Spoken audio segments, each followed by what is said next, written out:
কয়েকদিন আগে যে ছবি দেখে নেটপাড়া ধন্য ধন্য করেছিল, আজ সেই ছবিটা একেবারে বদলে গিয়েছে। সত্যি কতটা দুর্ভাগ্য হলে এমনটা হয়। একদিকে বাবা অসুস্থ হয়ে হাসপাতালে ভর্তি, অন্যদিকে দীর্ঘদিনের প্রেমিকের সঙ্গে বিয়ে হতে হতেও হলো না। এত হাসি, এত আনন্দ সব যেন এক নিমেষে মুছে গিয়েছে। বিয়ের ঠিক আগের মুহূর্তে এমনটা যে হতে পারে তা হয়তো কল্পনাও করতে পারেননি স্মৃতি। যে স্মৃতি মান্ধানা এবং পলাশ মুছলকে আইডিয়াল কাপল বানিয়েছিলেন নেটপাড়া, যে পলাশকে দেখে অনেকেই মনে মনে এমন প্রেমিক চেয়েছিলেন, আজ সেই পলাশকে দেখেই রাগ জমছে অনেকের মনে। ছেলেরা কি তাহলে সত্যিই এরকম হয়?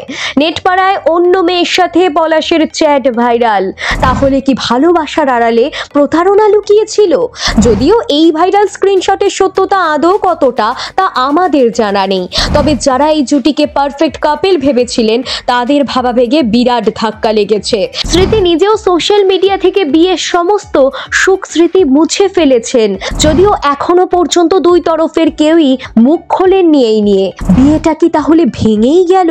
বাগদান গায়ে হলুদ থেকে সঙ্গীত অনুষ্ঠান, ভারতীয় ক্রিকেটার স্মৃতি মান্ধানা ও বলিউডের সুরকার পলাশ মুছলের বিয়ে নিয়ে আলোচনা তুঙ্গে ছিল। প্রায় 5 বছর ধরে চুটিয়ে প্রেম করেছেন স্মৃতি ও পলাশ।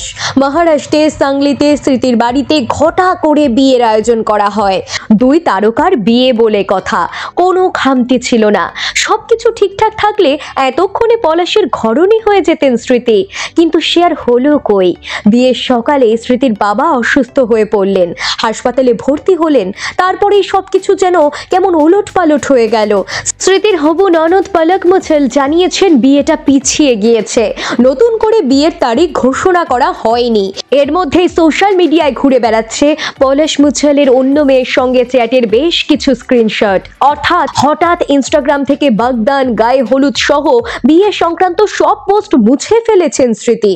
গুঞ্জন ছড়িয়েছে কোনো কারণে পলাশের সঙ্গে স্মৃতির সম্পর্কের অবনতি ঘটেছে। সেই কারণটা নাকি সম্পর্কের তৃতীয় ব্যক্তি পলাশের সঙ্গে নাম জড়িয়েছে অন্য মেয়ের। নেট নাগরিকদের অনেকেই প্রশ্ন তুলছেন, পলাশের ভালোবাসার আড়ালে তাহলে কি প্রতারণা লুকিয়েছিল? তবে যদি এই সমস্ত স্ক্রিনশট সত্যি হয়, তাহলে বিশ্বাস এবং ভালোবাসা সেই দুটো শব্দের তীব্র অপমান হবে। অনেকে বলছেন এসব জানতে পেরেই কি বিয়ের আগে অসুস্থ হয়ে পড়েন স্মৃতির বাবা? যদিও এখনো পর্যন্ত দুই পরিবারের তরফেই বিয়ে ভেঙে যাওয়ার কোনো খবর প্রকাশ্যে আনা হয়নি, শুধু বলা হয়েছে বিয়েটা পিছিয়ে গিয়েছে। তবে এতে আলোচনা থামেনি। অনেকেই প্রশ্ন তুলছেন, স্মৃতি ও পলাশের বিয়েটা শেষ পর্যন্ত হবে তো? যদি সত্যি অন্য মেয়ের সঙ্গে পলাশের সম্পর্ক থাকে, তাহলে এত ঘটা করে এত কিছু করার প্রয়োজন কি ছিল? ব্যুরো রিপোর্ট, প্রথম বাংলা।